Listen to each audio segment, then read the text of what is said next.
Alright. Let me do my usual check whether the audio is okay. Mic's fine. Game audio might be slightly loud. Let me lower that just a slight bit. Yeah, welcome back to Code Wayne 2. Don't worry if you guys are going for more for the Where Winds Meet content. I will be doing more of that too. I still intend to try and get all the bosses, a no-hit on all the bosses in that game, up to the current point in time before I stop entirely on Where Winds Meet.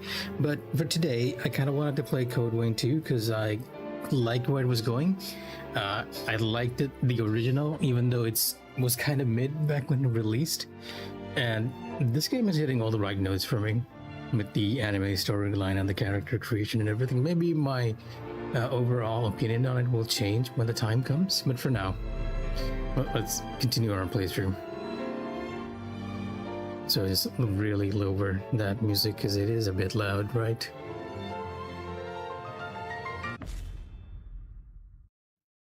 I think I like it a lot just for the fact that it managed to successfully recreate my character more or less.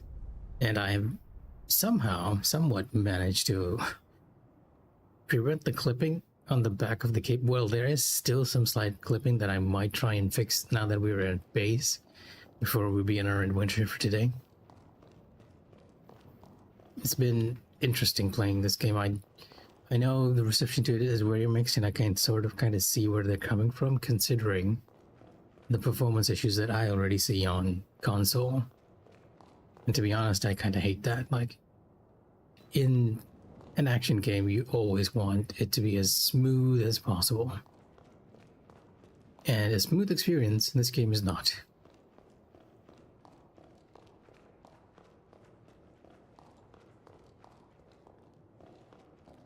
My great-grandfather built the bridge between the island and the mainland.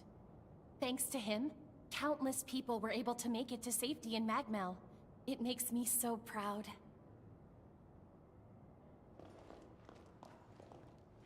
Now, one thing that's going to be interesting, we'll be doing a second playthrough in this game, because a lot of the game actually revolves around time travel, and the first big decision you had in the game was to actually save someone from the past, altering the present, more or less to speak. Take care, and good luck. It seems everywhere is crawling with horrors these days. If you come across a survivor settlement, stop in and give them a hand. So yeah, if in fact at all possible, there is a chance that we'll have a very different Magmel if we make the other decision. I do not know. Maybe nothing really changes in the present at all, for all my knowledge. I kind of hated playing the bad ending route of the original Code Wayne, because it was just you essentially ignoring everyone else's plight. And in a bit of a funny take, it's actually at the hot springs where you can adjust your appearance. I'm just gonna make sure to tilt my head ever so slightly, because if I start playing with appearances, we're gonna be here all night, and we really don't have too much time for that. Accessories, just tilt it very slightly so that it's no longer clipping. There we go.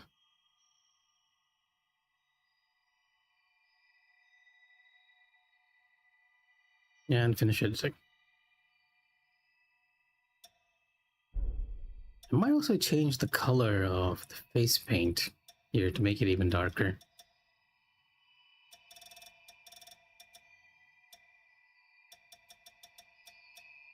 To better match my avatar here.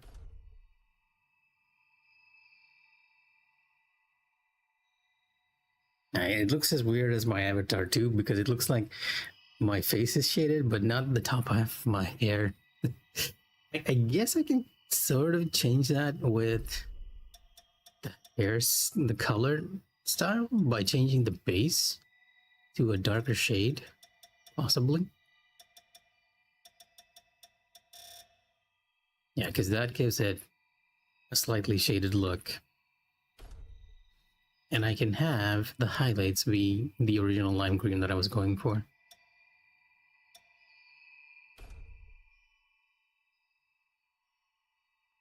Okay, at this point, I'm manually applying textures to the character. Also, that tilt has made my hat actually clip from the front again. I had to adjust that.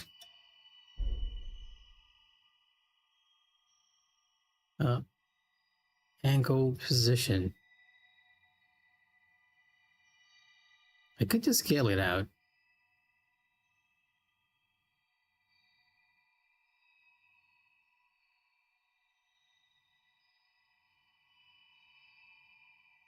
I like the tilted head look though. I guess we could go for just this. I do feel like it's a little larger than I want to, but you can't really move it per se because it's going at an angle.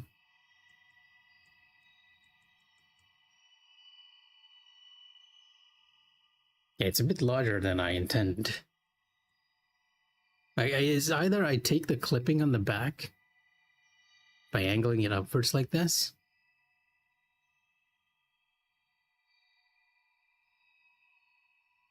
I guess I can also angle it this way, right?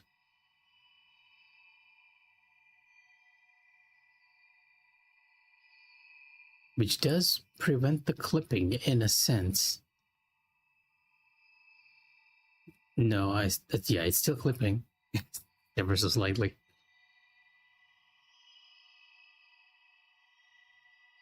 Hmm.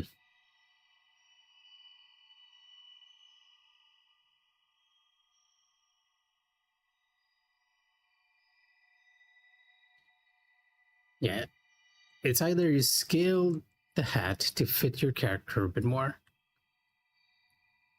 and trying to bring it close doesn't quite work as well. Like, you can make it just barely on hover above his head.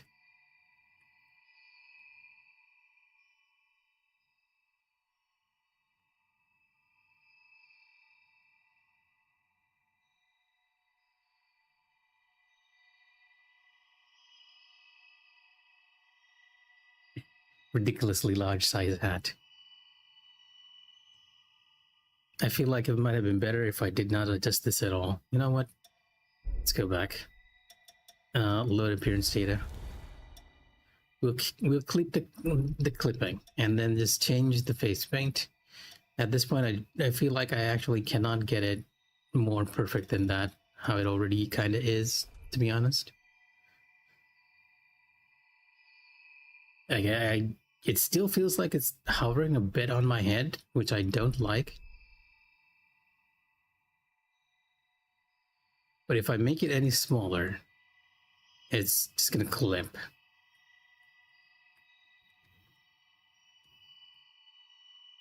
Kind of wish we could just move it front and back as needed.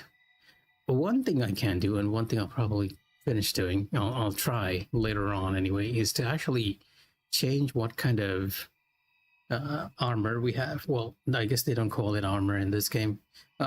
Well, I don't quite remember the name. Cloak? Mantle? Anyway, basically the cloaks, I guess. Because there is this cloak, which will definitely not clip at all, but I don't like how it looks overall. I'm not exactly sure you can even recolor this with the blue fringe, so yeah. Anyway, enough customization, we'll jump back into the story. Like I said, if I start messing around in here, I'm gonna keep doing... keep going on all night.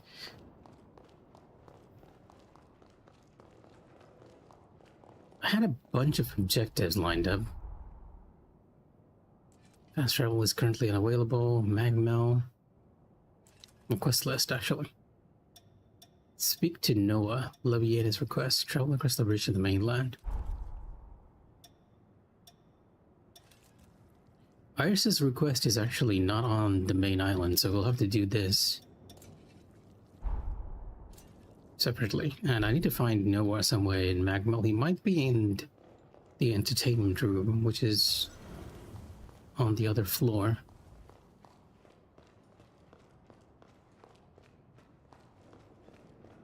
The heroes are erupting one after another. Each time one of them does, the moon grows brighter. What'll become of the world if they all detonate? It's hard not to worry.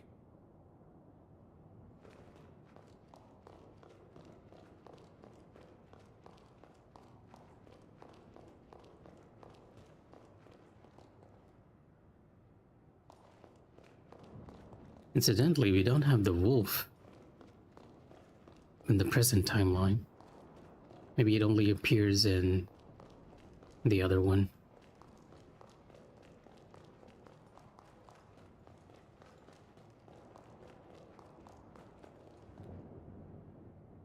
No, he's not here. Wait, I guess Javina is there? So where's Noah?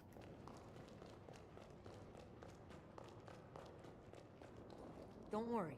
I'll keep everyone safe while you're gone. I'm gonna be strong like you. You're leaving? Well, I'll see you again someday, right? We'll all be waiting for you. Jacob and May. A part of me is trying to remember the names of the NPCs in God Eater, just to see if they have a connection to that as well. Javina just teleporting all the... Oh wait, you're right here. So, they want you two to save the world, do they? Damn, talk about some high stakes. I guess you and Lou only know what the records say about the past, right? Let me get you up to speed on what happened after you left. I guess it's been, what, about a century? At the time, the seal on the resurgence was waning, just like we're seeing now. In their attempt to restore the seal, the heroes fought in a great battle called the Upheaval. That's when Valentin went missing. I wasn't out on the frontier when it all went down, and I still haven't been able to track him down to this day.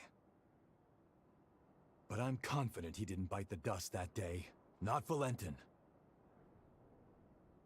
That's why I'm here. I'm looking for clues. Anything that might lead me to him. Listen, I'll do whatever it takes to help you with your mission. But I also need you to help me with mine. Deal? I mean, I feel like that's a fair I knew I proposition. could count on you.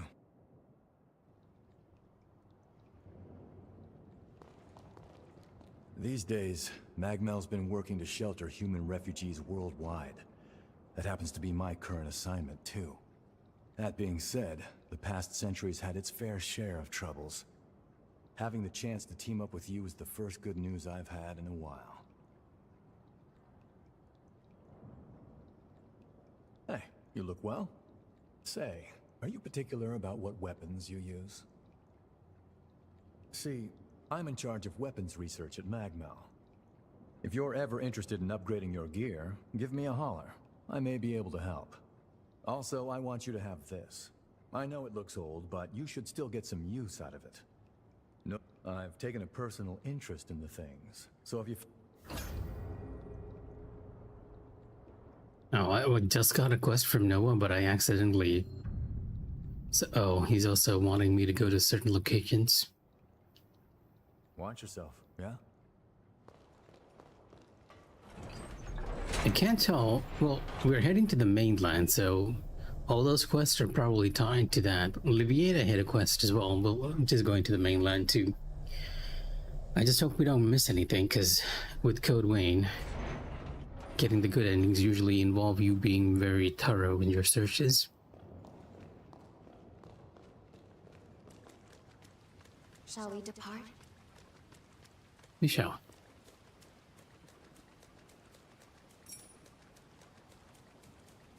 Doesn't seem like the materials you get differ based on whether you're in the past or present. At least not from my understanding. Did we activate this missile? I'm not entirely certain. Let's rest up. Oh, we did. Oh, okay. We did not.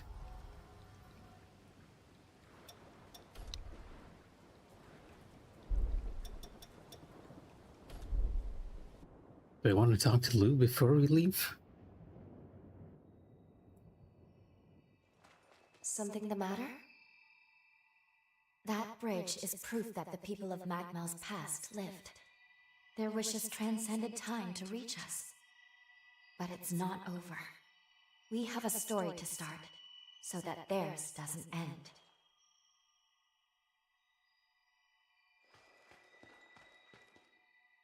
I wonder how much Lou's gonna be involved in the story, because if I remember correctly, Io was very much a critical character in your ending in the previous Code Wayne, but it also felt very odd with her being left out in a lot of cases. I know there was a theory floating around that they probably didn't have enough production time to flesh out Io's story, but I am not entirely certain whether that's true or not.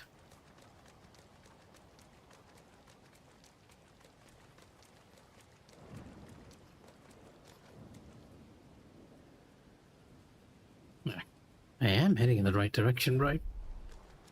I suppose I could just fast travel there as well, but I kind of want to see how it is in the present as well. We'll see whether anything's changed. There's a little axe stuck in here. I honestly don't feel like the past and the present has much of a difference. Even the enemy layout's the same, because that's pretty much the same thing as well. I'll protect you. Oh, I am being attacked, that's why I lose.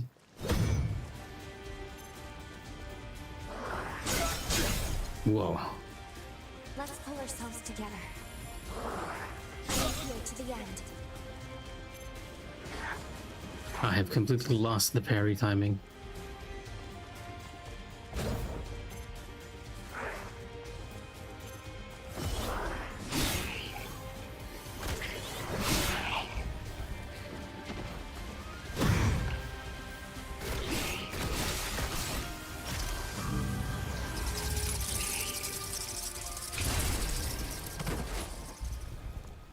The game still has some pretty awesome music, all things considered.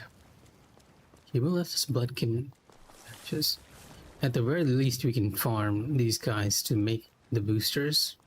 And what sort of fighting is happening here? What incarnation is that?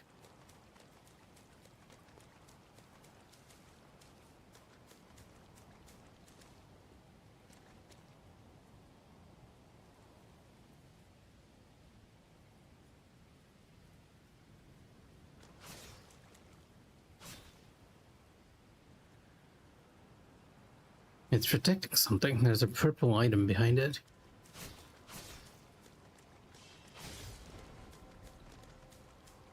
A giant bell.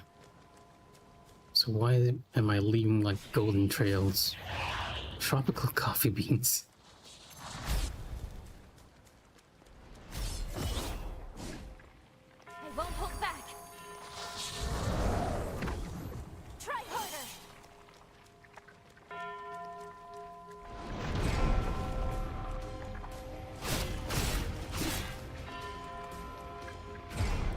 You have a lot of HP. What tarnation are you doing now? Oh! We'll have other chances.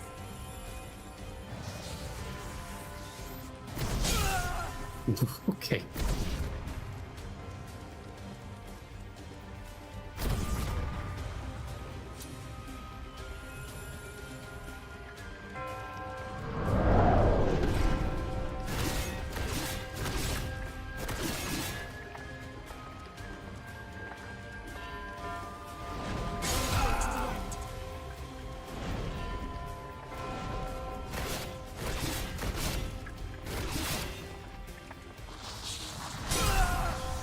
This camera angle. We don't have enough healing.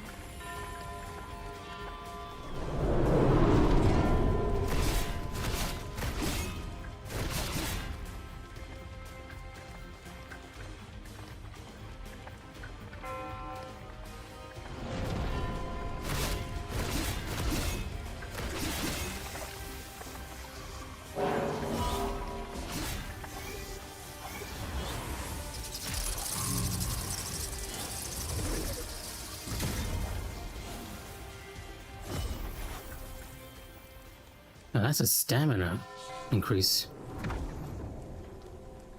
They're coming for you.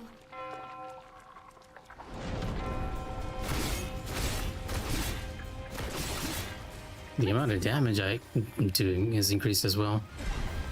I'll protect you. Oh, too far. Okay, not a good idea. Be careful. You have no spare heals left. To the end. I should have seen the explosion coming. One more? No.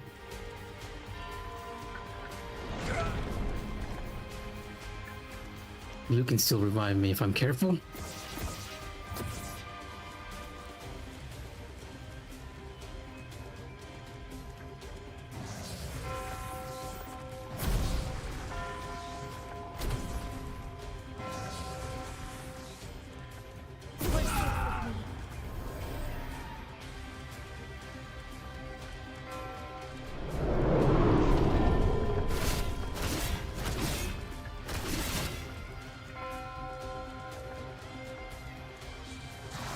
Assimilating now.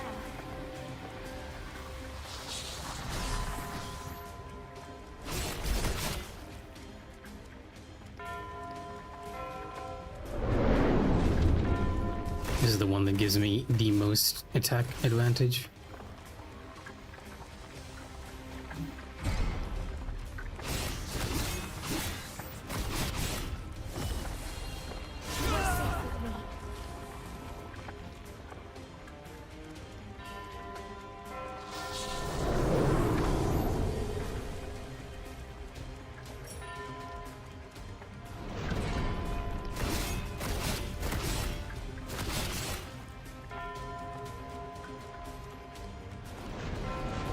Won't hold back.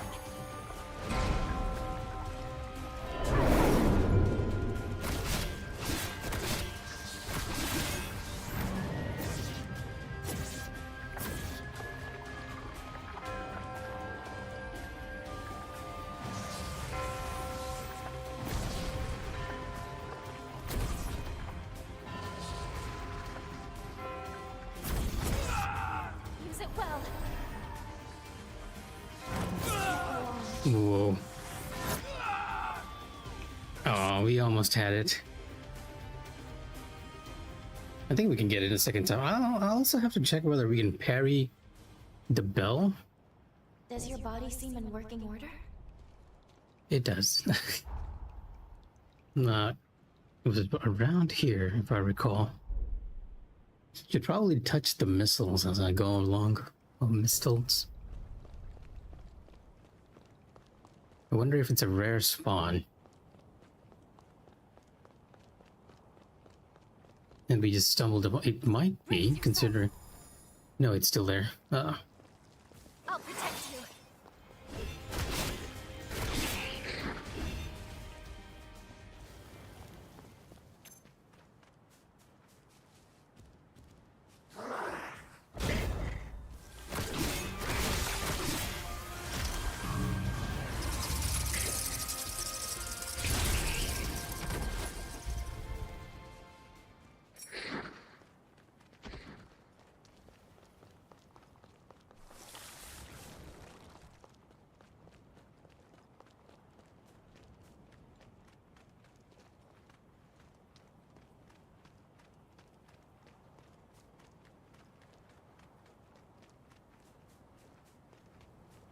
I mean, actually managed to get rid of all the enemies this time before we even got close.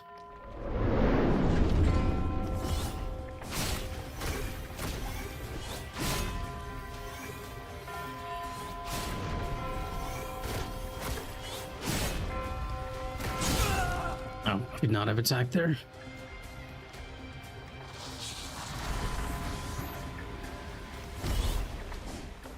Oh, come on, we missed.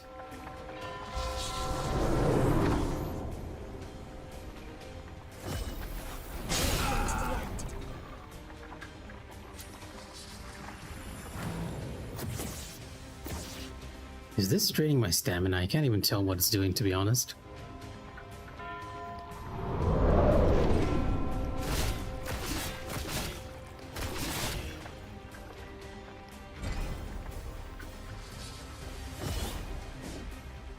The range on that.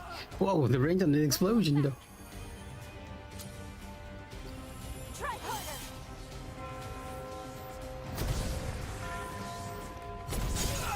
That was too early.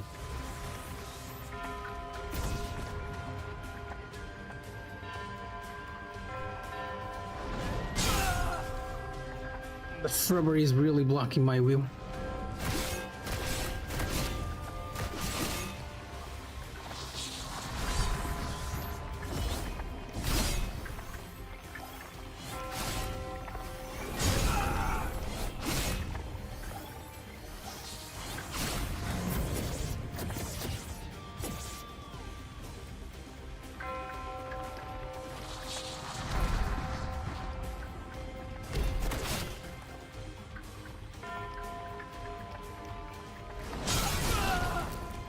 I can't tell if we can dodge this or not. We don't have enough healing.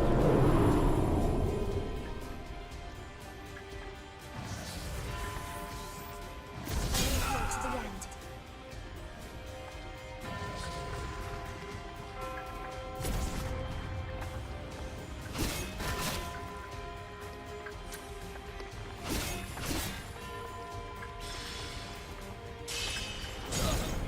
It's a frost spell.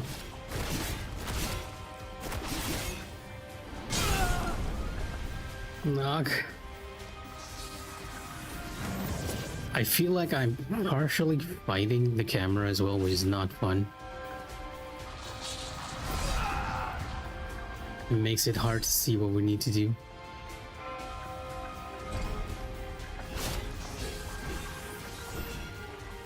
Brace yourself. He's here.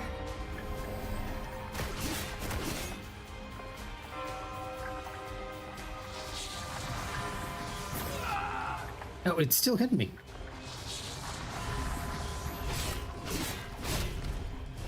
I'm not finished.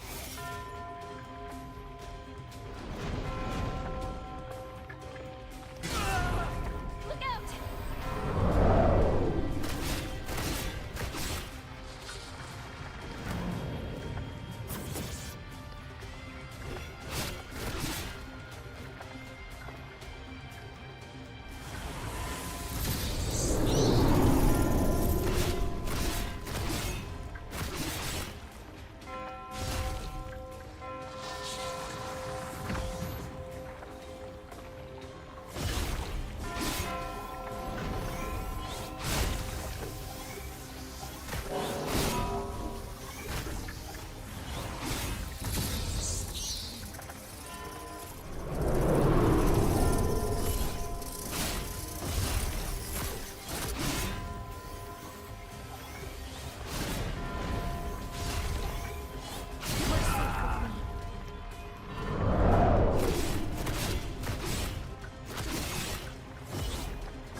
Use it well.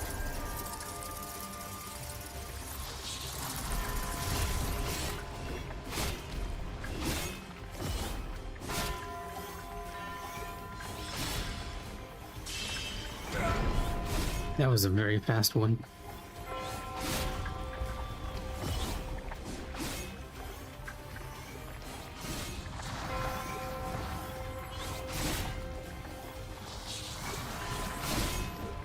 I believe in you. I'll protect you.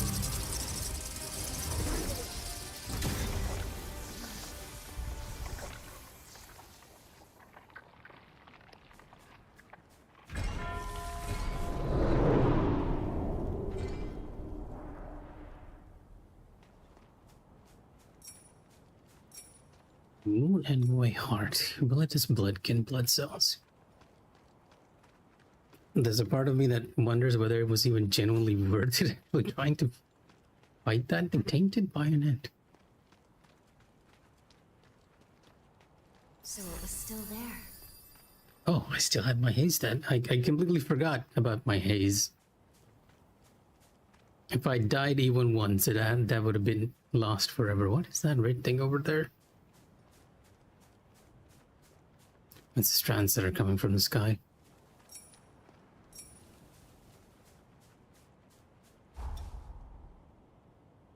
Pin limit reached. Have I placed pins anywhere? Did I place pins accidentally somewhere?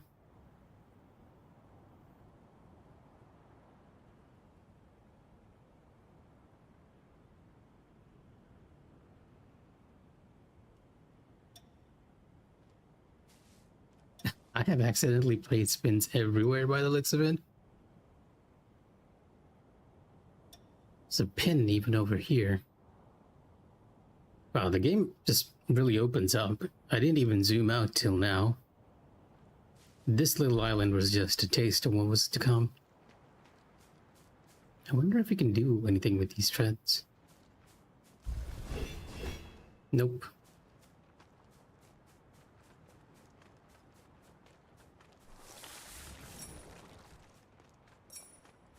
There's another one of those strong enemies over there.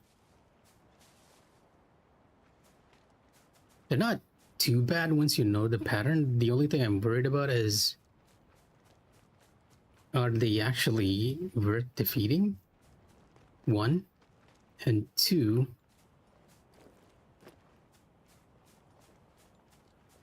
they're patrolling.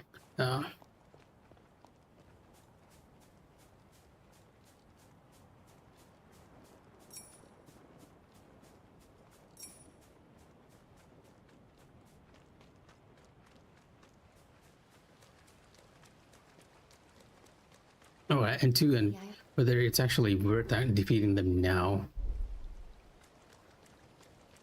I'll reset it. It's like a different version of that creature.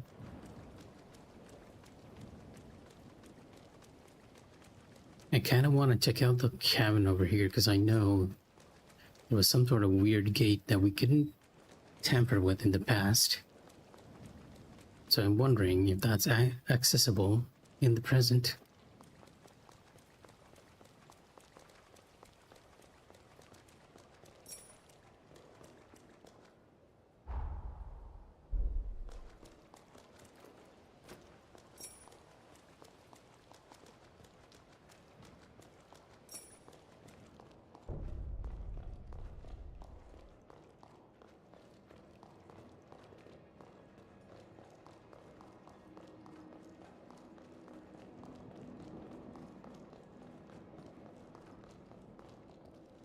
Nope, whatever this is a mystery for now.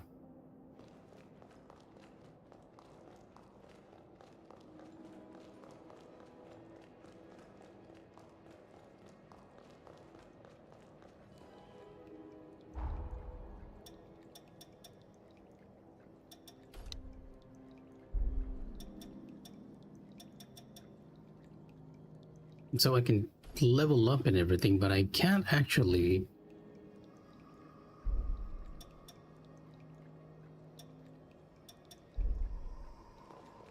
upgrade my weapons. For that I need a wonder.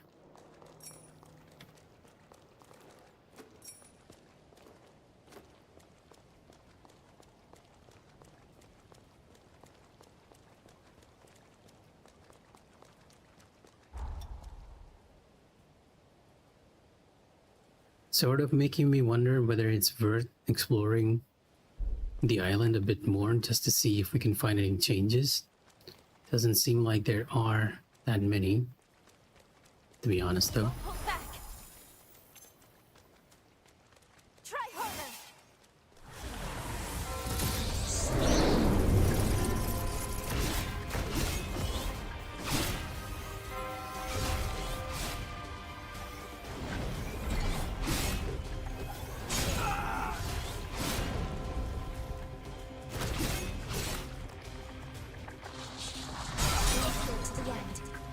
Luna Rapicus. Oh, that prevents me from healing. Great. Assimilating now. Look out! Let's pull it. Oh. Oh my god, it just absolutely annihilated me. Went and picked up a fight, and it didn't really work out. You're awake. Thank goodness. I appreciate the concern, Lou. I sort of deserve that for being overly confident since we got that one creature before. The nice thing, I suppose, is by the time I get there, it will pass away from where my haze is, so I can keep trying over and over again. It might also be a good time to learn its moveset and to test if I can actually parry this thing.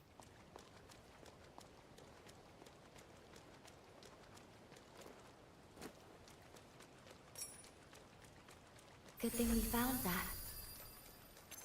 Brace yourself! I'll protect you.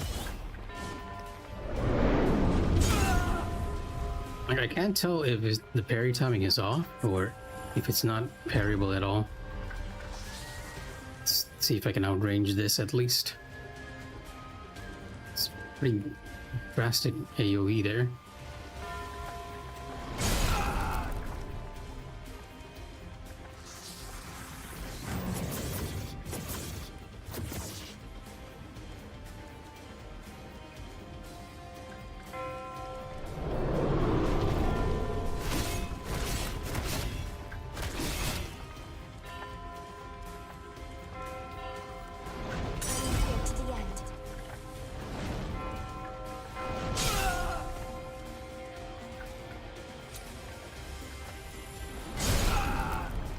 Should be parrying a bit earlier.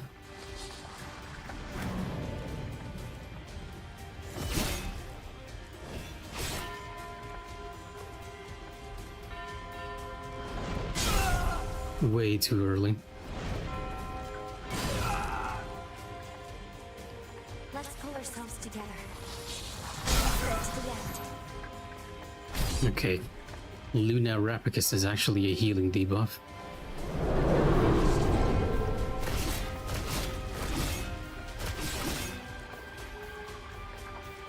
We don't have enough healing.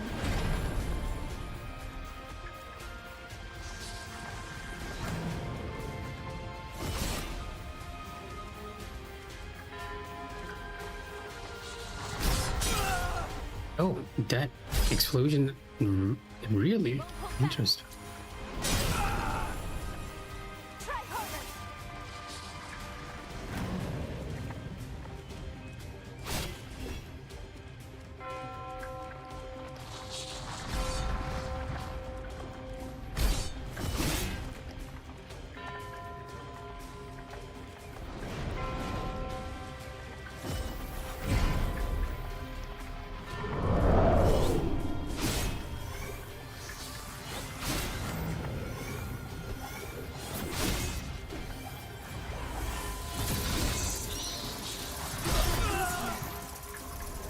The camera angles just all over the place.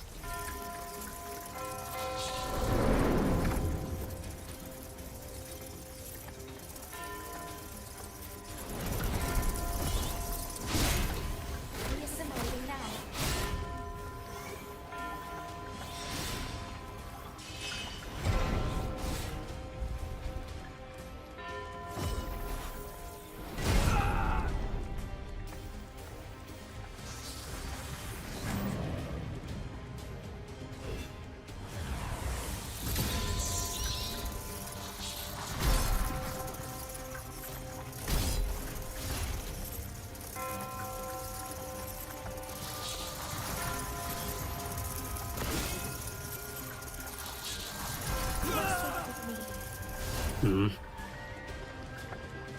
The AoE's is getting me.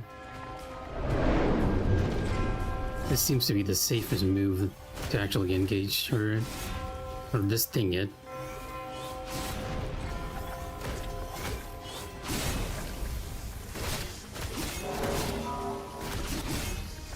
I'm not finished. I'll protect you. No, too far. Be careful. It's faster too.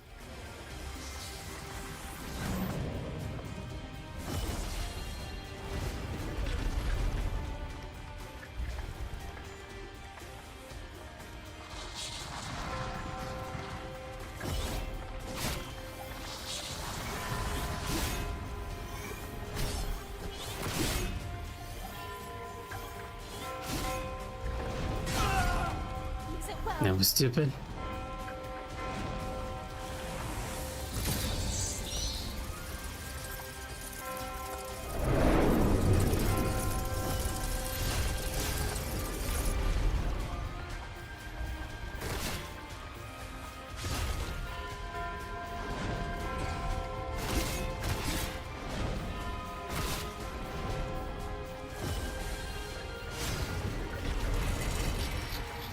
I know you'll pull through. What's happening to it?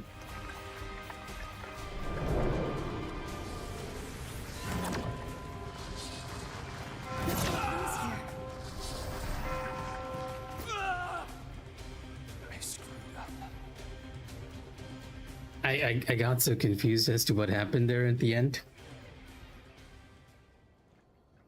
It's not even a boss, Trix. Also, welcome to the stream. How are you doing? How was your day?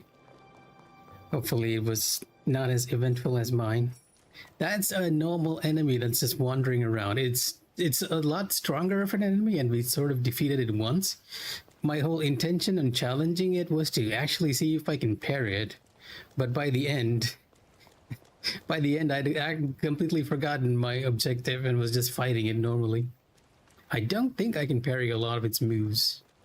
And Code Vein has always traditionally been very weird. Like, it's not a game where parrying benefits you too much. Found it. Yeah, it's just an enemy that wanders around in the overworld.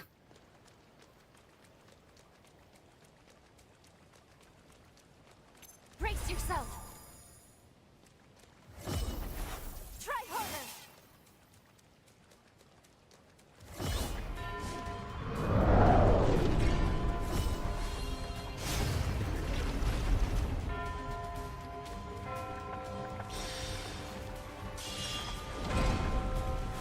One of the problems, however, is because it's floating, it's very much out of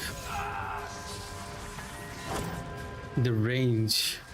The camera just goes very weird when you're near it, which makes things way too awkward.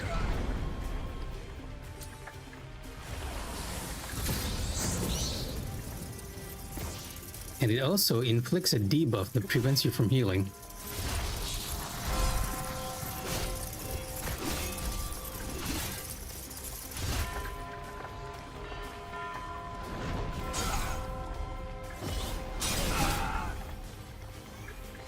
We'll have other chances.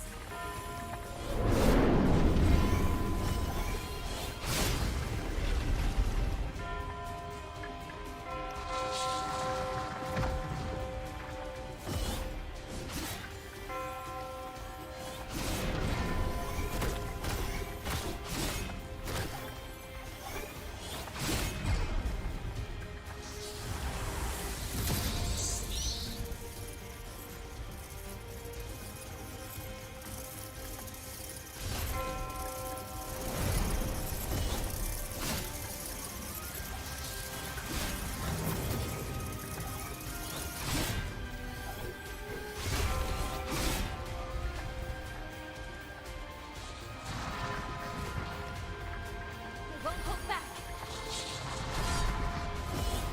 I'll protect you.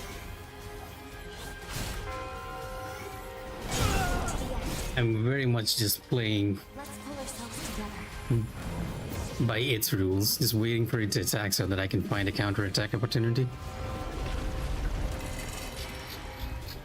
And this happened last time and I was really confused, but this is an effect of the axe. It temporarily stuns it.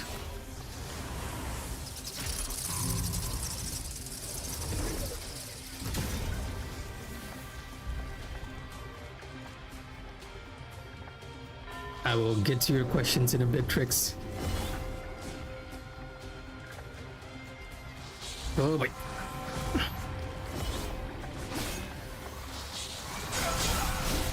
Wow, I got the healing debuff and a lot of my health just went because it went berserk. You are safe with me. Look out! I got hit on the easiest move to dodge.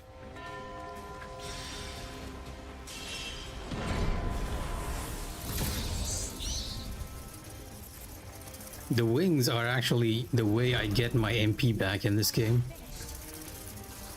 We don't have enough healing.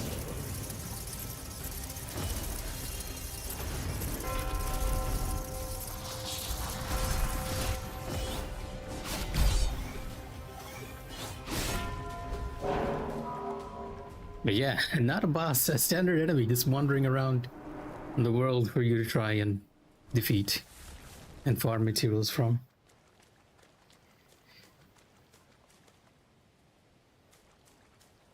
Oh yeah, the wings in Code Vein games, I'm not entirely sure what they call it in the previous game.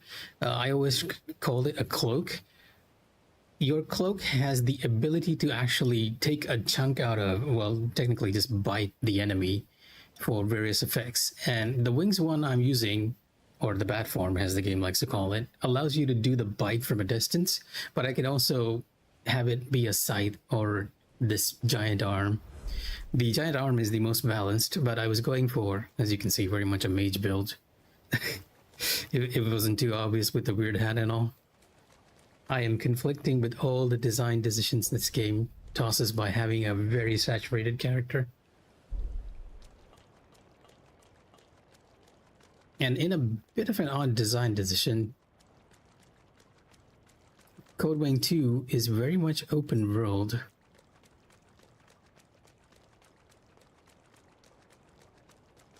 And we are somehow heading to the next continent because we traveled back into the past and made sure that the builders in the past were safe. So now they have built a large bridge for us. So yeah, if I get the chance, I'll try and show you all the other way. Oh, I actually mastered my blood code. Oh, I was trying to make my avatar in case it wasn't too obvious.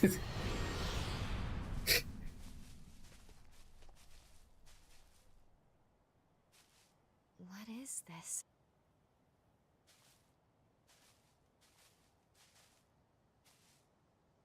It's a rest point, isn't it? It's addressed to you. I guess someone from the past left me a message. To the great hunter who saved our lives, we pray you will accept this gift. Fate willing, we leave this to Midori. you, in the hope that it may help aid you in forging a new future.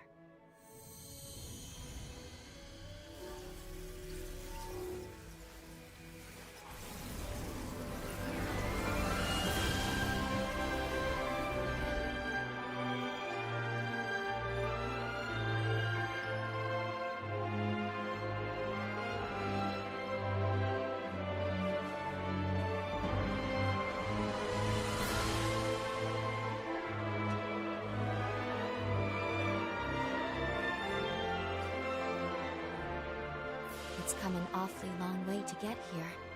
A whole 100 years come and gone. We should take it. After all, they gave it to us.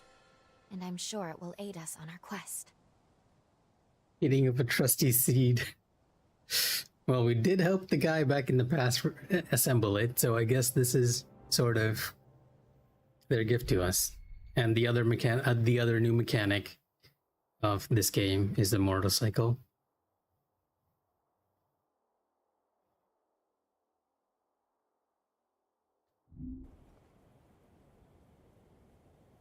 Have need of me?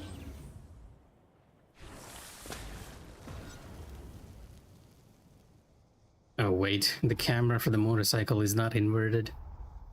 I'll need to adjust this.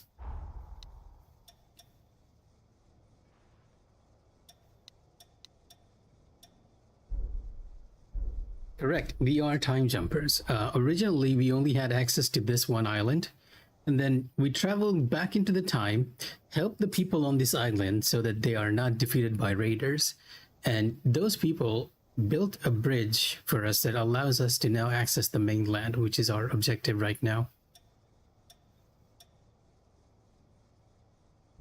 Yeah, that was definitely not on my bingo card either, because Stay alert.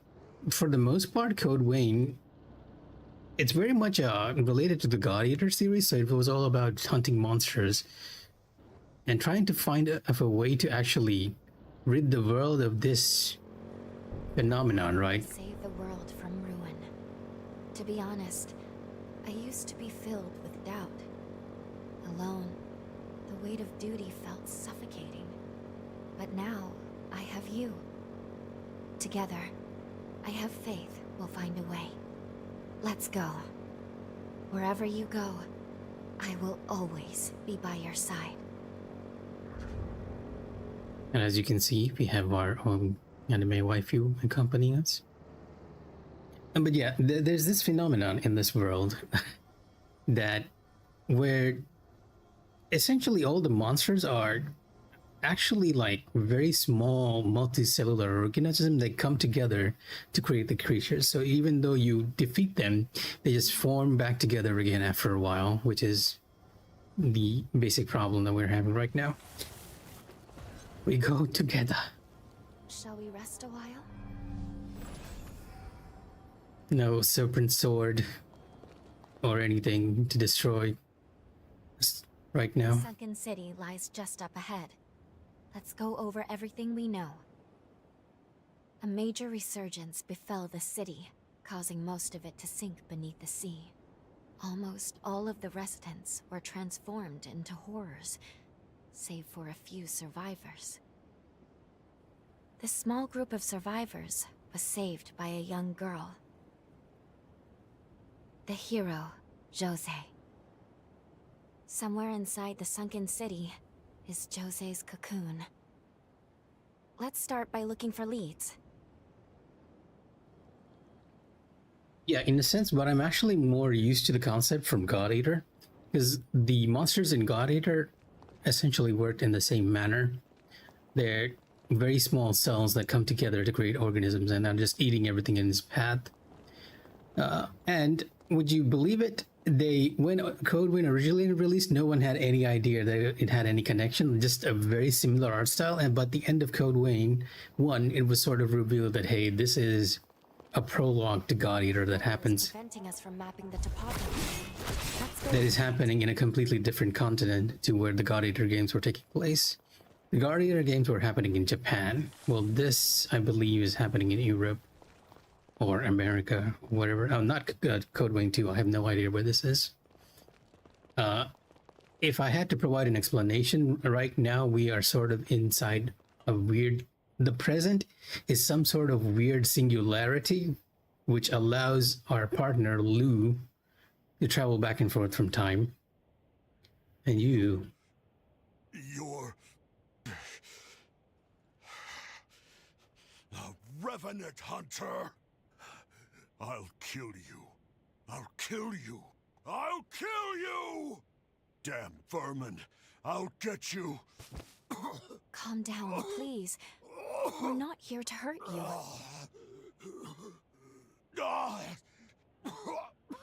You are a hunter, after all.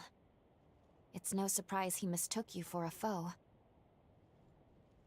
The lunar rapace has scalded his mind. It's regressed to the point that he can barely control his emotions at all. Voiced by Piccolo. Dear Jose, soon. And now that you mentioned it, I will be joining you. oh, so he has actually a lead to the person we're looking for. But yeah, in Code Vein 1, we were playing as Revenants. Essentially, the game sort of framed it as like our character being sort of super soldiers that were bred to fight against the multicellular organism, the horrors as the game liked to call it. But in practice, we were like edgelord vampires in Code Vein 1. In this game, we're playing a Revenant Hunter, so we're technically the vampire hunter this time. And we have died once, which is why Lou, over here, shared half of her heart with us, which is allowing us to actually live. And that's why you sort of see her heart and the other half on her back. I watched it a very long time ago. I don't even remember it, to be honest. Like, the animes back then were actually pretty much worthwhile. I didn't watch it like a full series. I catch caught a few episodes that were on Animax. Very well. But you know what? Now you've actually given me an idea. I've been going back to some of the older animes recently when I'm having dinner and all, because that's usually what I'm watching. The only other thing is The Expanse at the moment. I've gone through Initial D, not Vampire Hunter D, Initial D and Ah My Goddess, because I was like, you know what, I'm gonna watch some of the older animes that I never had time to fully watch back to back. And I'm done with Ah My Goddess, and I'm halfway through Initial D, so Vampire Hunter D might be actually a good recommendation to watch. I will carry out your will, Jose. On my life, I swear it. She and I were comrades in arms. But she's gone now. This is her family grave. Jose's mother was a sacrifice for Idris's seal. Then, the resurgence took her sister before her eyes. One by one, the world took her family from her. Yet despite all she suffered, she gave up her life so we could live. And I let her sacrifice go to waste. They all died because I was a useless wretch.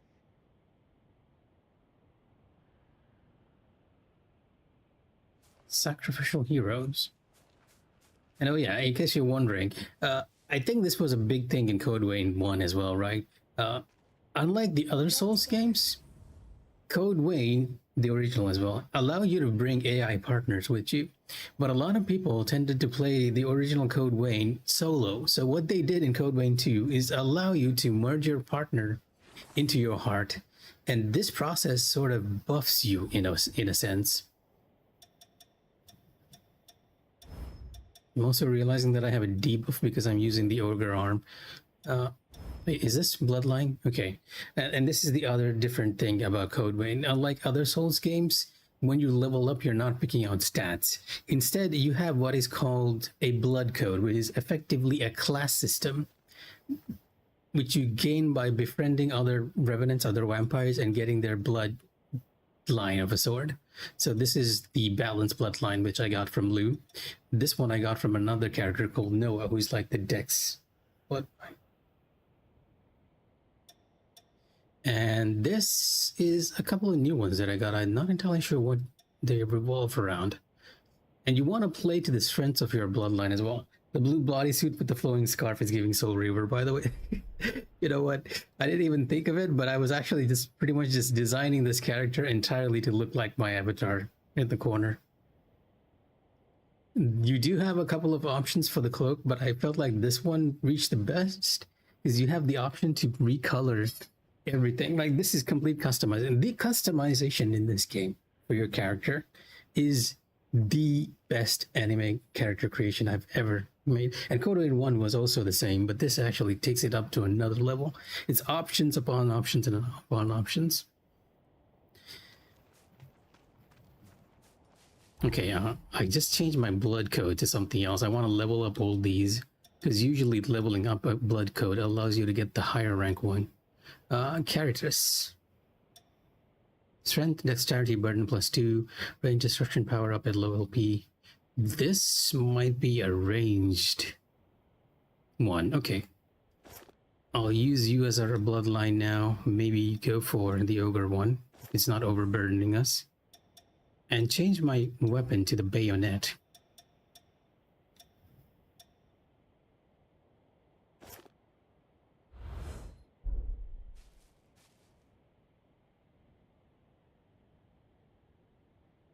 On that front, it definitely lives up to the hype. But in terms of actual performance and the game system, I feel like UE5 has not been giving this game a good mix at all. Because the performance in the overworld is really bad. That's my experience. And I can see why a lot of people have mixed reception about the game's performance and all. There's also the fact that, like, even with that one enemy you saw, the camera was way higher up than it should have been too, which made things very awkward. So where am I going here? It's like a little city right here. Outlook Cemetery.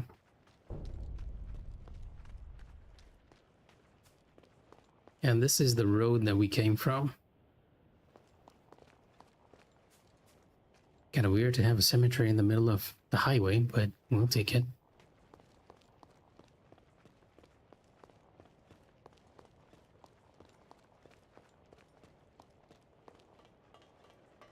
It's very quiet for the most part. Yes, Neo 3. If you want to go for a game between Code Vein 2 and Neo 3, go for Neo 3. Neo 3 is by far amazing. From everyone I've talked to, from my friends, from what I've seen on reviews, Neo 3 is the better game by far. Yeah, it's very weird, especially since they're competing against each other, but I guess it's a bit of a flavor text, right? Because Neo is more historical fantasy, while this is pretty much just anime souls in more than one sense. Settlement. There's a settlement here. Refugee village. You're a revenant hunter, aren't you? If you're free, how about helping us with guard duty? Sadly, we can't offer much in return. We've had too many die on us lately. I mean, that's totally fine. Hunter, aren't you? If you have a side quest, I'm willing to take it. Easier than the older Neos, more accessible. I think that's a good decision, right? I feel like Neo 3 has got the most popularity of their releases, so making it a lot more accessible, at least initially, is something that they should do. Although you say that, but I've had a few people who are new to Neo try Neo 3 and get absolutely obliterated by the higher level Onis that are in the starting open world map in the demo itself. So it might be easier for people who've actually tried it before, because it's the same enemy as before, the same Oni and creatures, yokai. Yeah, that's the word I'm looking for. So if you're familiar with the other Neos, they're using those monsters as a callback, and it might be easier. You're a revenant hunter? And a solo one at that? I suppose you can stay here if you want, but be prepared to pull your weight if any horrors show up. What's even weirder is that both games actually decided to go in the same direction, because Neo 3 is open world and even Code Vein 2 is open world. It is, I'm guessing, very much motivated by the fact that Elden Ring works so well. I only kind of wish they didn't use Unreal for this. Like, especially Code Vein 2. After seeing the graphics on Arknight Enfield, even though the character customization is great, the graphics itself I don't feel like hold too much weight compared to that.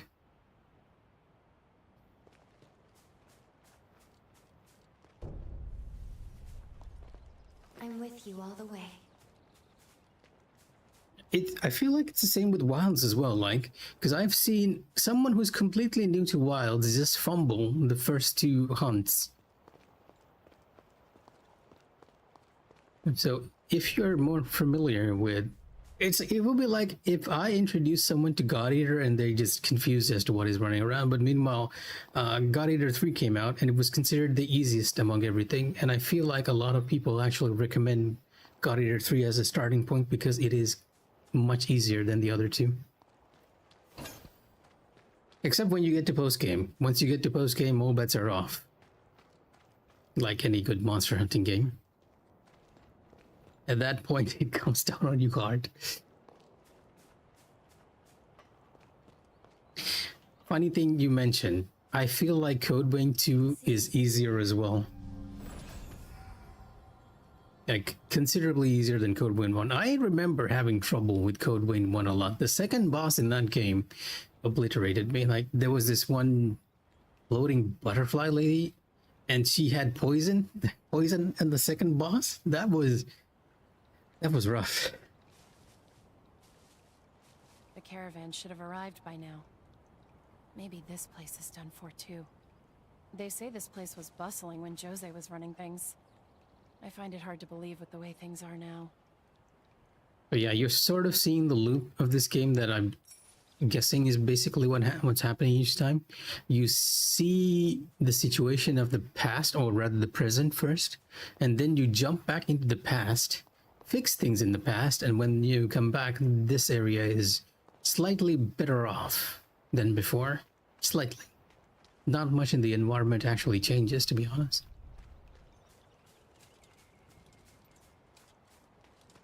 Yeah, I wonder if I could use you. Anything you want. Yes, I would like to upgrade my equipment if I can.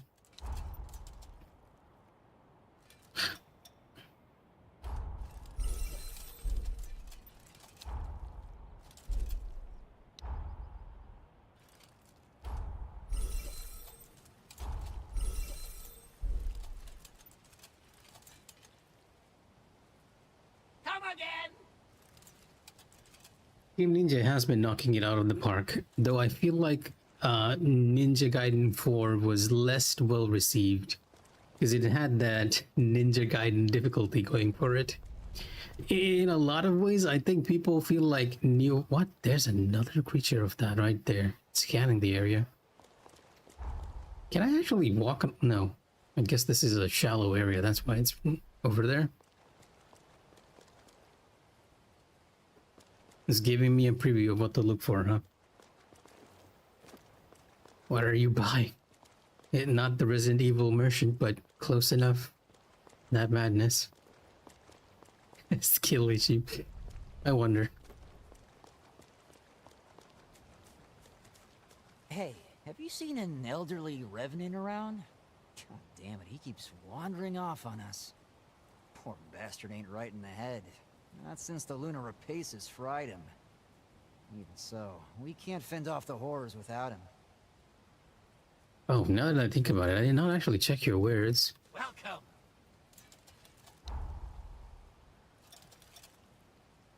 I should probably buy these two.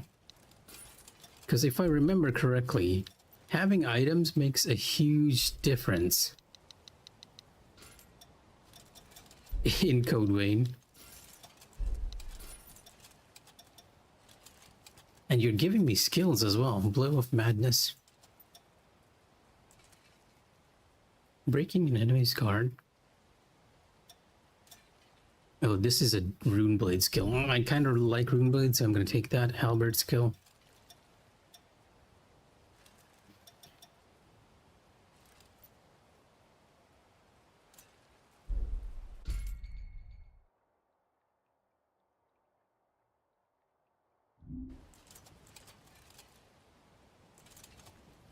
Correct. The general public really did hate Demon Souls because it was a very different formula to everything else. But I feel like From games are looked at more positively now if they come out with odder design decisions. Same with Kojima games, right? Because of the name, people are more willing to give it a try. And what I've noticed with most of these games is that the reception is very mixed or negative during release, but later on it gets better. It's the same with Code Vein 1. It was very, very mixed. I think people hated Code Vein 1 when it was released.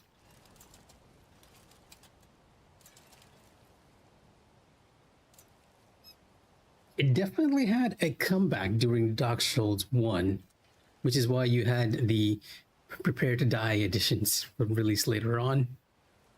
I feel like Dark Souls 1 was received much better with that cult following than Demon Souls. Even though I keep saying that I like Demon Souls considerably better. Do I have enough haste to buy all these? I kind of want to have all the skills on hand if I can.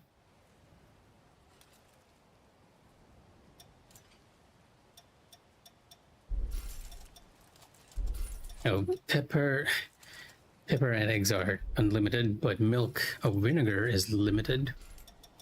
Just gonna buy everything I can. Transformer equipment. Oh, right, elemental. Come again. I'd be nervous spending that much. Oh, yeah, I kind of took all our haze and just used it. Don't worry, we'll get it back. I'm not too worried about leveling up in this game. My understanding is that in a Code Vein game, if you level up too much, it's actually to your detriment. Because enemies also sort of stealth get stronger with you. I'm not sure if that applies in Code Vein 2 though. very slightly. There's a sort of a weird scaling in Code Vein 1.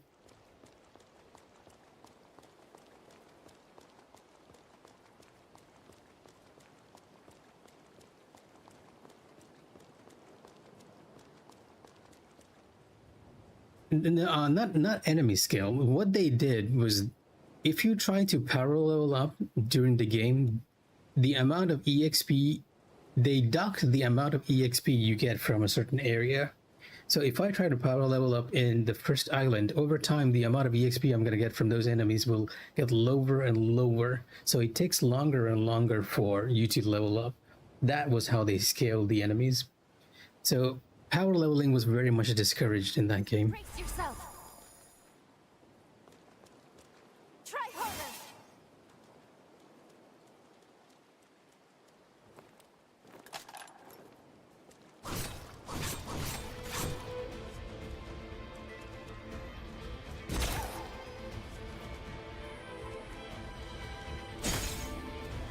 I'm not sure of the parry timing for you guys. Is it almost instant? I can't even parry here.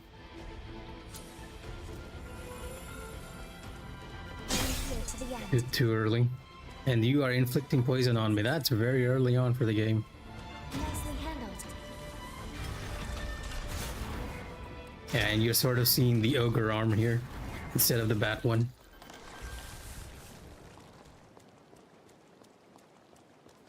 I can possibly show you the Reaper one as well. Although I think the Reaper one sort of gives me a debuff because I don't have the stats required for it. I am here to the end. Ow. It was a different attack. He's just slapping me. We don't have enough healing. It's okay, we'll go back to the checkpoint and get it back. Oh, he clipped into the... yeah, I couldn't show it. He clipped into the environment. To imagine a city this grand falling so fast. Correct, not this time. This time we are essentially a vampire hunter, but this heart on our back allows us to use the blood codes of other people as well. So it's the same mechanics, it's just that we are a hunter this time, in name rather than in practice, because you still regenerate like before, you still have your skills and the ability to change your blood codes. Like, effectively it's in name only, insofar as I can tell. So let me see if we can get the cutscene on the Reaper weapon. Now, Hunter is something I have not watched. Won't hold back. It's one of those series that a lot of people recommend, but I have waited a very long. I think I watched a bit of the new series that was being released, and I was like, you know what? I'd rather watch the older ones first, and I never went back. Instead, I think I watched Yu Yu Hakusho instead of Hunter x Hunter.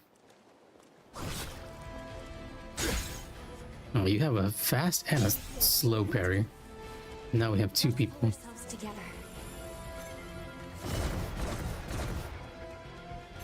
Let's get rid of the other one.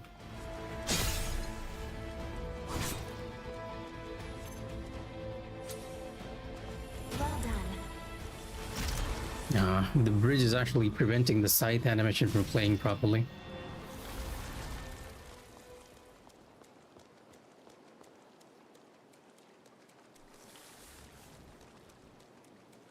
But again, like I said, I'm sort of watching all the older animes recently, so maybe after Vampire Hunter D, which I know a lot of my friends back in the day really liked, me as well, after rewatching it, I'll probably take a look at Hunter x Hunter. If you all have anything to suggest, just let me know. I'm more than willing to watch if I have the time, or as much as I can. I've been having fun watching The Expanse too. Oh yeah, that's probably why I felt like I should watch the older one too, because it felt very distorted.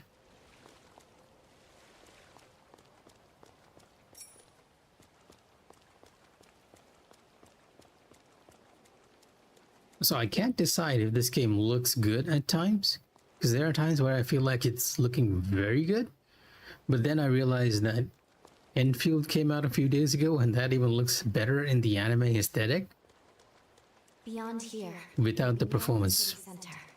Keep your wits about you. Without the performance drops. If you're telling me to keep my wits about me, EO, it's not EO, Lou. It's probably because there's something nasty there.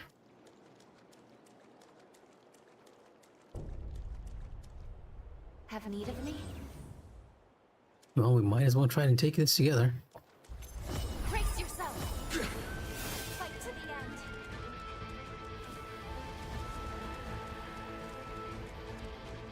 end. Oh, it has the same animation as that one monster in God Eater, I think. We'll have other chances.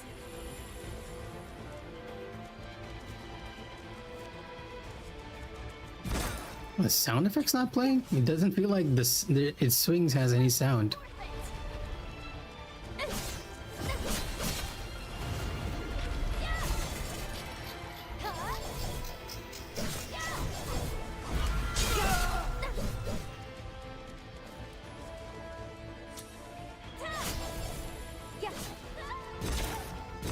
You can see why a lot of people are blaming the game for having very unoptimized. You need to heal. Ow. Use it well.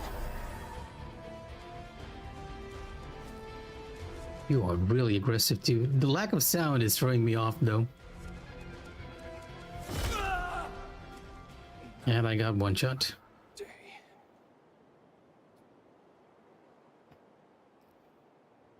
I think there's a weird interaction. Rise and shine. Too high pitched, we can't hear it. I think there's a weird interaction with the environment that might be preventing the sound from occurring. And I'm kind of glad that we spend all our haze too. Not high enough insight.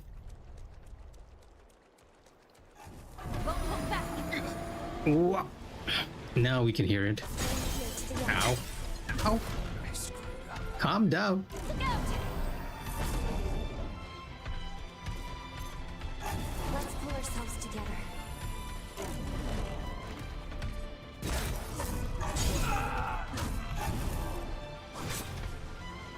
Reassimilating now.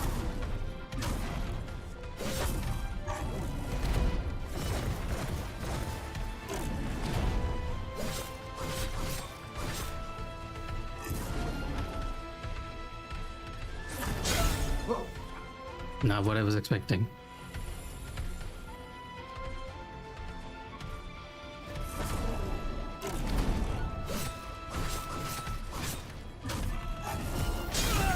Should not have buff there. Use it well.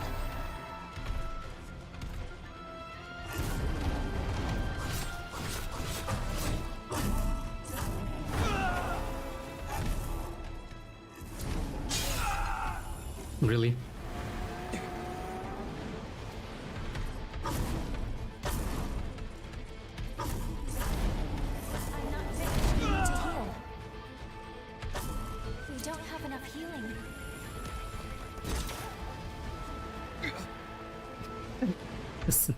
The draw in.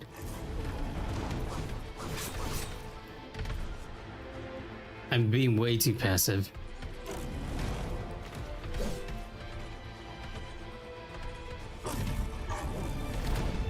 One more?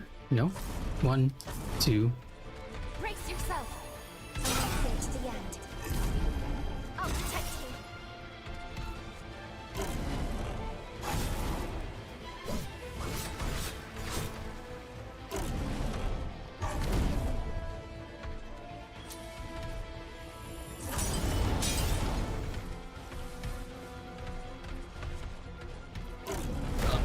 Oh, I got baited.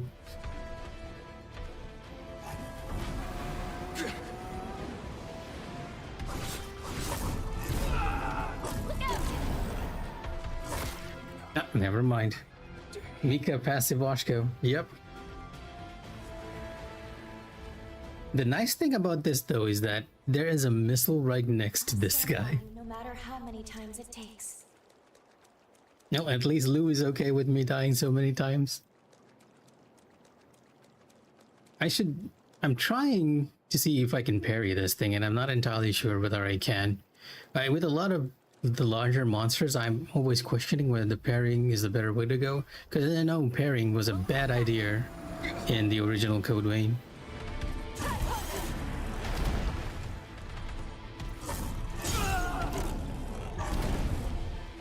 And sometimes you have to dodge a bit early.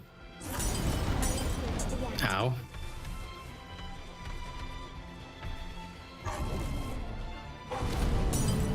Fire red? What? Oh my god.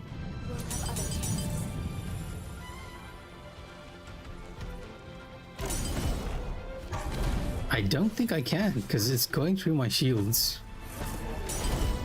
Definitely not. Maybe the normal swings like that, but anything that's smashing? It's very unlikely.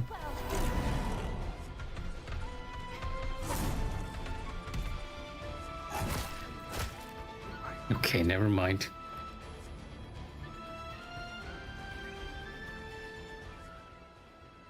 Well, this isn't even a boss. It's just a normal enemy. But yes, they do have the tendency to do this because it allows players to actually learn the moveset without worrying too much, and I kind of like it.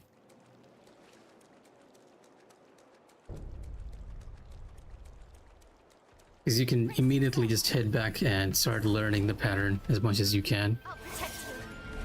This would have been easier if I had EO around, but I kind of want to do it solo too, so... Let's pull ourselves together. Just to learn the pattern, because we're gonna get more of these guys later on. The water is really slowing down things though.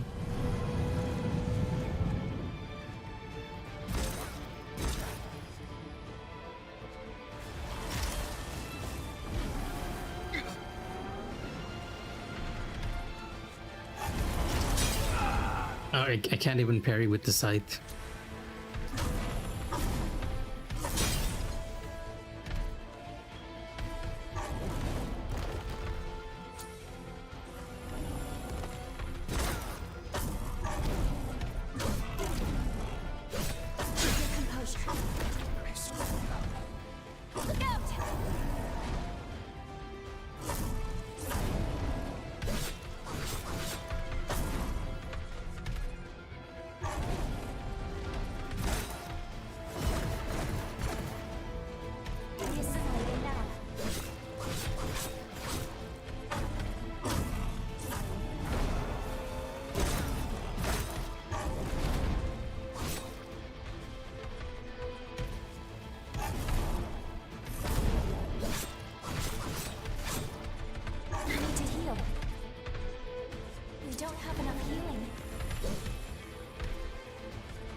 Oh, come on.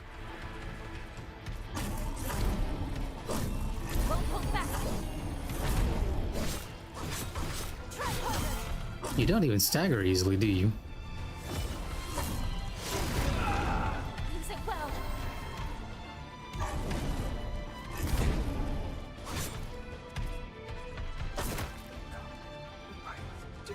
Almost. We're almost getting it.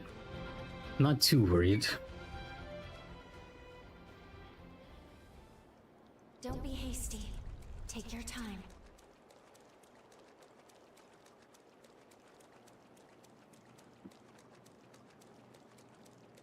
I'd probably try fighting it on that little land ledge rather than on the water. Because I feel like being on the water is a bit distracting. It's probably gonna suck me in, right? No? Okay. I'll protect you.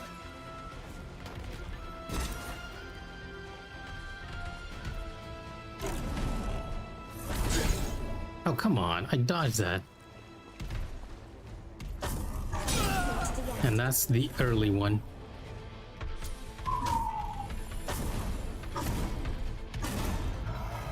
Oh, I can parry you. Interesting.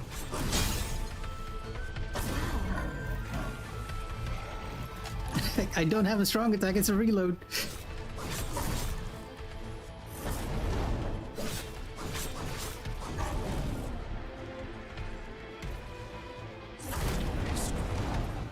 Oh, come on.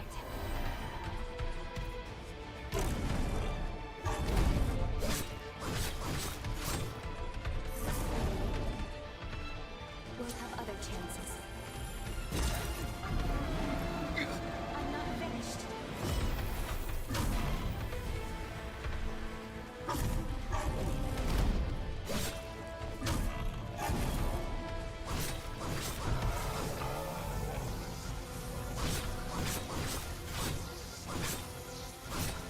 Why does it feel like you're leaking something?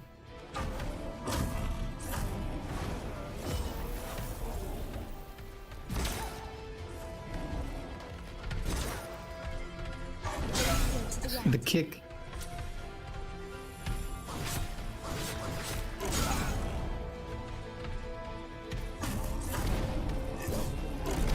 One more? No?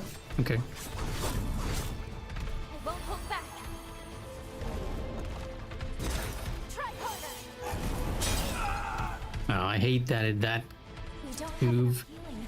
I need a different type of roll depending on where I am. Oh no, oh no, oh no.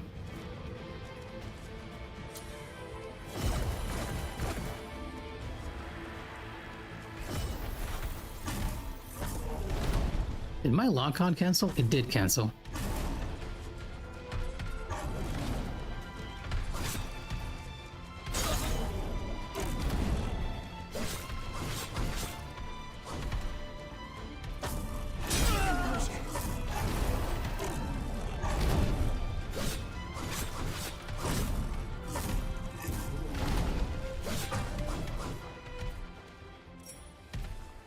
Deformed 8-Bring? Well, that wasn't the nicest of all fights, but we made it. Well done. Thank you, Blue. At least somebody's supportive here. Worshippers of the Resurgence appear to gather here. Moonstone. Oh, it's a crafting material. Formation of Lunar Rapicus. And what incarnation is Lunar Rapicus?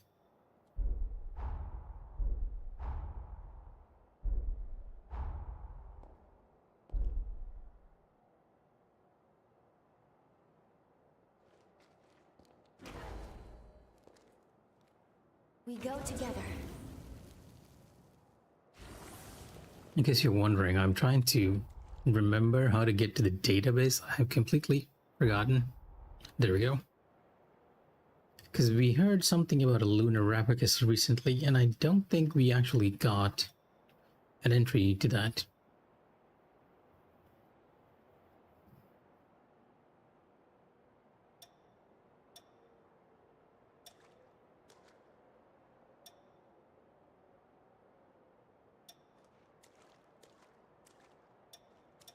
Yeah, these are all things that we kind of went through, so I wasn't actually going to look up that. But whatever this Lunar Rapicus thing is, I was curious about. And this is just the edge, right? If I go any further, I'm going to die. Abyssal Echo. Might just have to reset here, considering that I'm almost dying. Like, we're out of healing items. EO can... not EO, I can white. I keep saying EO because I keep remembering. Good. We've made it through. Now let's continue along this way. Because I keep remembering the partner in Code Vein 1, but the partner in this game is called Lu, not EO. Phantom Assault.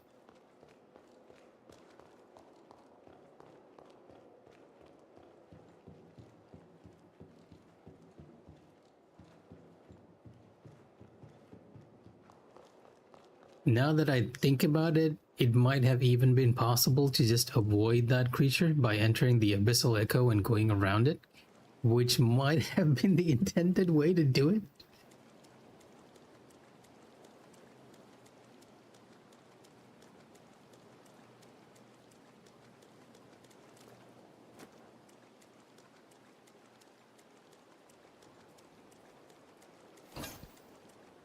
Tender Crimson Stone.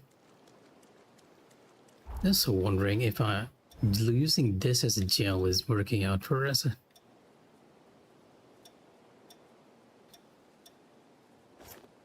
I keep bat on because I feel like bats are a lot better for a range build. Hold on. I sense a strong pulse of Jose's pathos nearby. From within the clock tower, I believe. Jose's powers were said to be incredibly volatile, frequently causing her to go berserk. Alas, even those survivors she once sought to protect have become victims. Her frenzy strikes without care or focus. After that attack, she went into isolation and came to be known as the Queen of Solitude. Jose's life was marked with struggle from her birth. The powers were amazing, but wild. There must be a way inside the tower. Let's investigate the area. We'll see what we can find.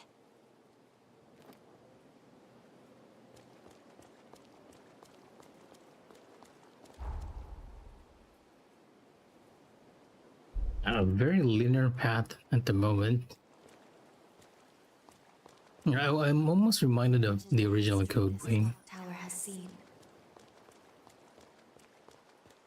Even that game felt weirdly connected with the different areas. It was not completely open world, and I'm sort of wondering if the devs' original intention back in the day might have actually been just to try and connect the world as much as possible, but maybe it might not have been possible on the original hardware we had at the time, the PlayStation 4, or the PCs of the time. And now that they've actually gotten the chance, they made it open world.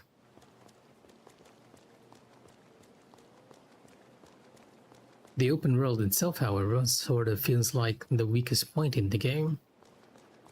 It works better when it's linear path.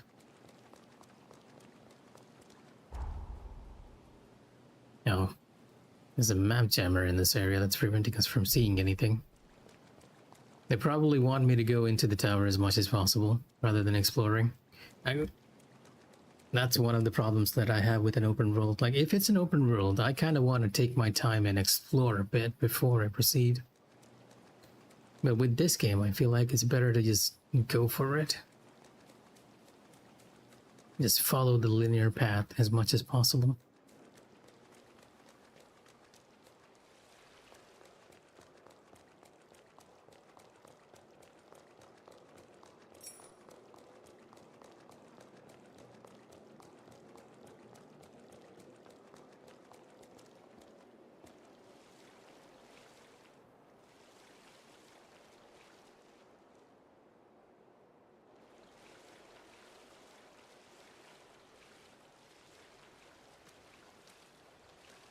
It's definitely one of the better looking post-apocalyptic open worlds, though.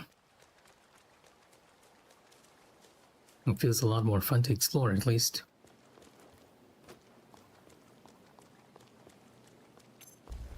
Brace yourself! I'll protect you!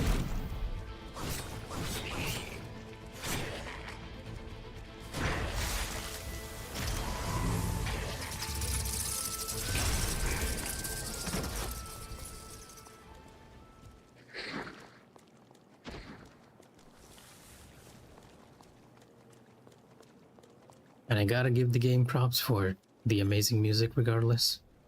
You are a shooter.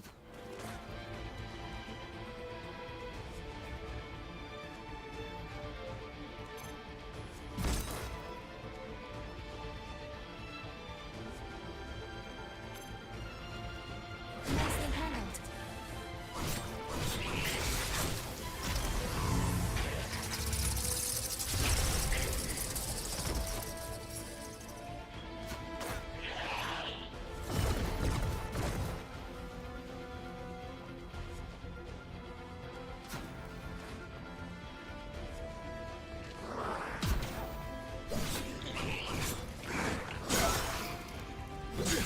Oh my god, we got an armor here.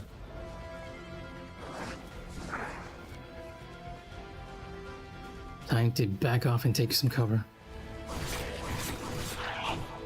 Get them one by one.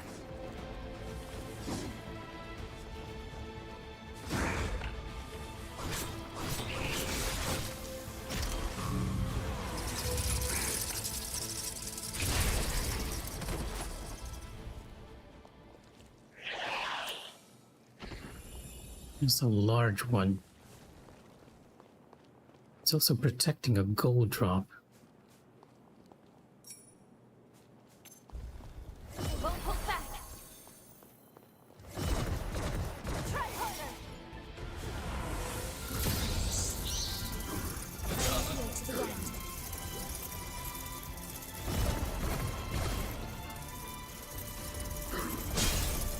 We need to heal. Oh. Sit well. Well, as Let's pull ourselves together. it is surprisingly easy to die, as much as I remember in the original Code Vein, so that is not different. But this guy's aggro range is weird. He might just re-heal as well, which will be a problem.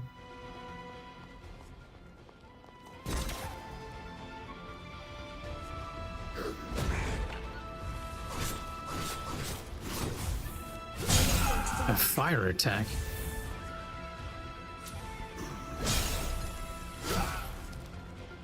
We don't have enough healing.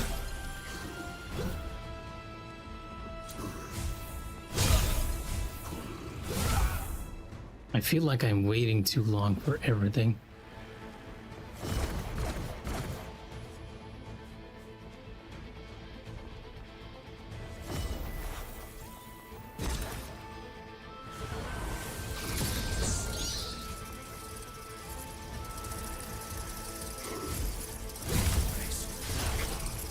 Look out!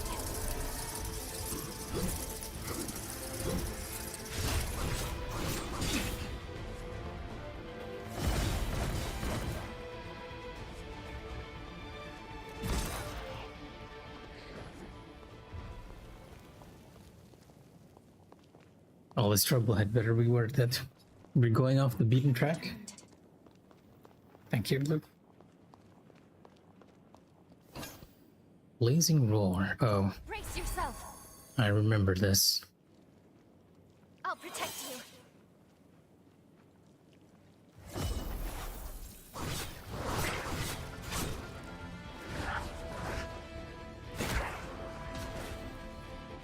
Somebody's actually shooting at me too.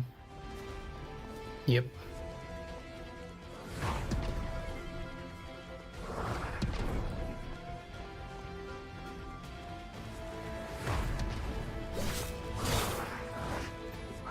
Use it well.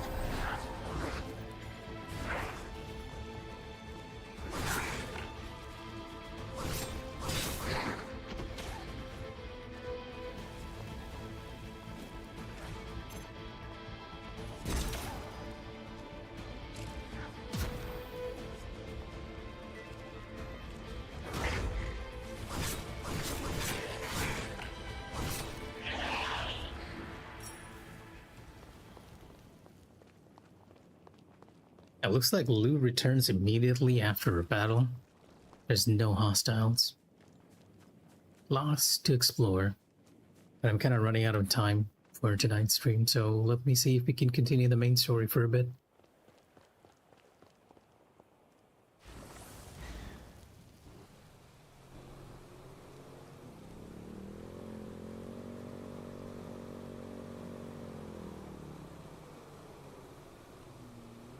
This place seems dangerous.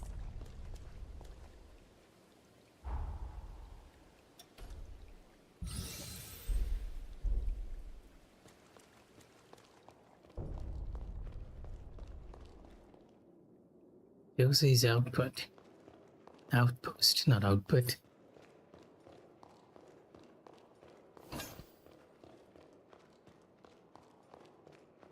So this is Jose's...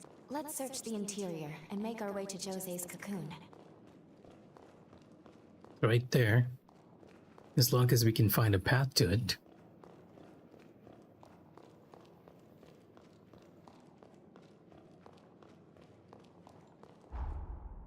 Which blood code am I using anyway right now?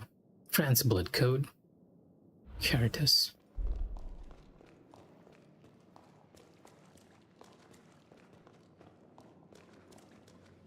There's an elevator here. I'm wondering if this is going to lead us inside or to a completely different location. It does say Jose's outpost.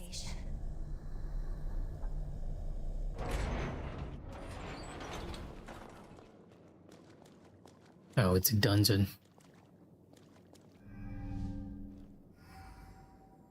And if I'm registering a revival point, that usually means a tough creature is around somewhere.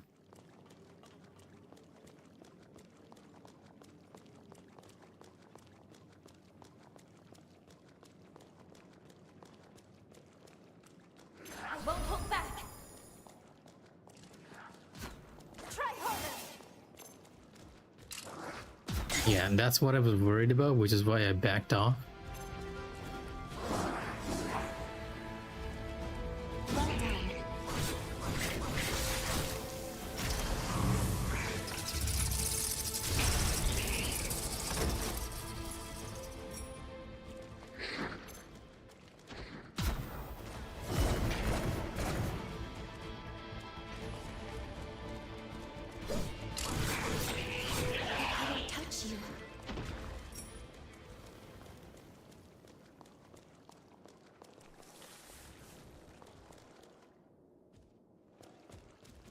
What incarnation are you?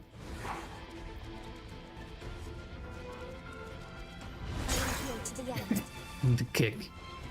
He's almost dancing.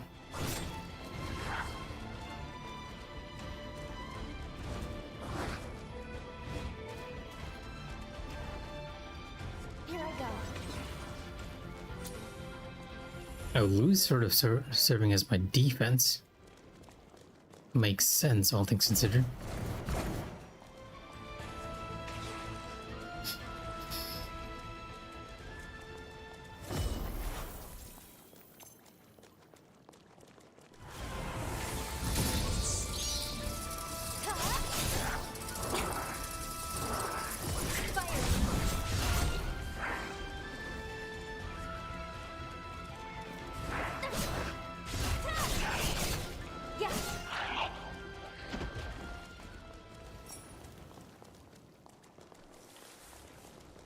We travel as one.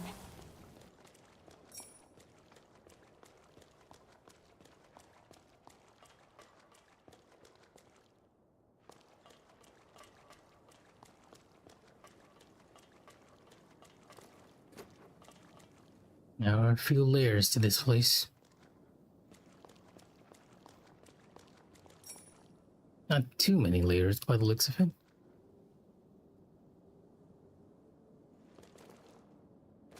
Yep, I couldn't actually get on it. I was wondering if I could get on the windowsill and make my way to the right over there.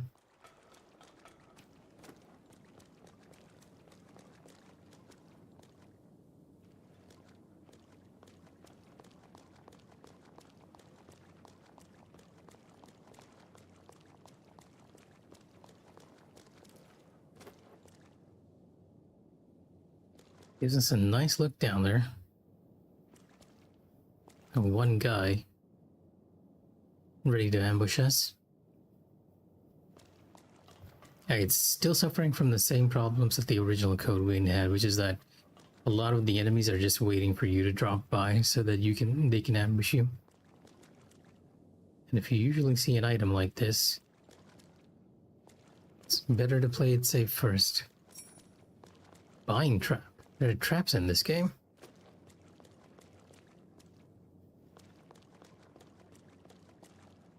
Two of them. Which one of you is ranged? Brace yourself. I'll protect you. Alright. R1 is not dodging this game. Playing too much wayward sweet. To the end. Come on. Just eating all their attacks.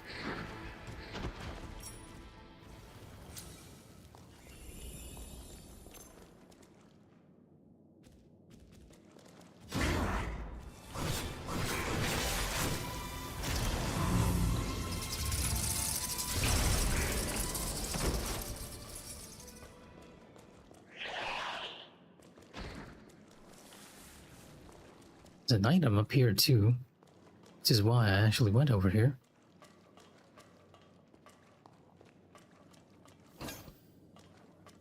Aromatic herbal tea.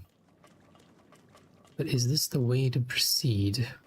A valuable resource. We shouldn't let it go to waste. First, Black Blade Killer.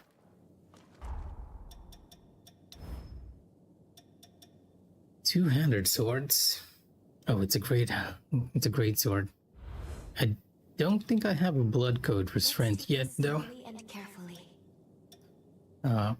Then... yeah, maybe the Superior bloodline or the Guardian bloodline, but even those are more geared towards other stuff. I feel like Lou's bloodline is very much magic and defense.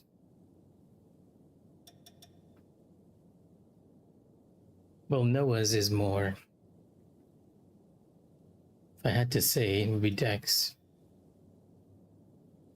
And Lavinia's is actually the one that's going more for magic, I think. Actually, I need it. You know what? Let me take a look at what mine does. Attack power of magic for me. Okay, makes sense. Should have really equipped some magic before I came in here. Would have helped.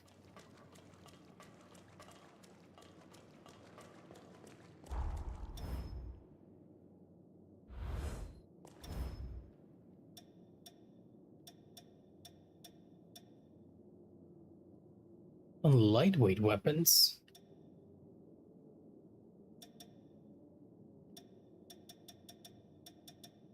I wonder what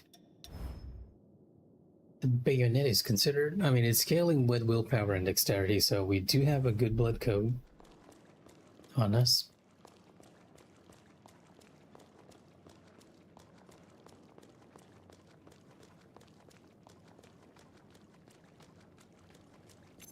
I won't hold back. I try harder. Wow, a fast attacker, huh? Okay. Nicely handled. Here to the end.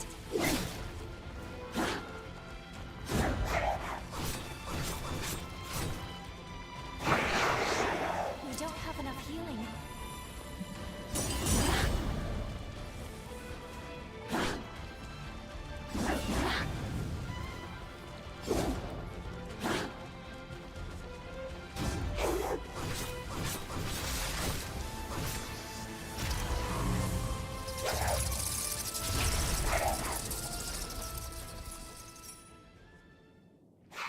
Succubi.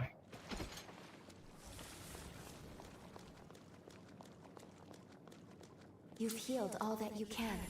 It's dangerous to go further. I'm hoping we can find another revival point, to be honest, Lou. If we do not, we'll have to probably back off. And we have mastered this the France bloodline.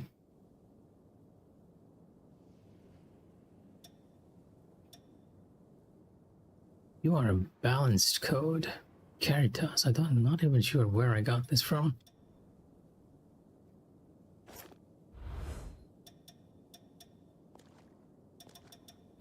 There's a shield around it. So I'm assuming it's weaker with magic.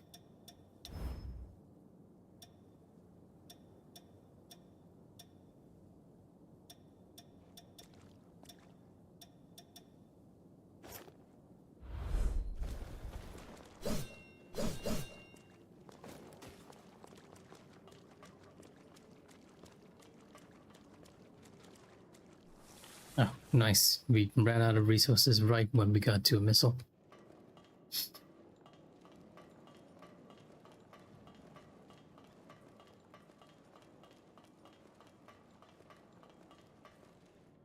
But I might actually have to call it today. It's almost 12 p.m. and I have to clock into work early tomorrow. So let me just... Safe here. interact with this, even though I'm kind of curious to see what else is going to happen next. Talk to Lou, and then we'll call it for the night.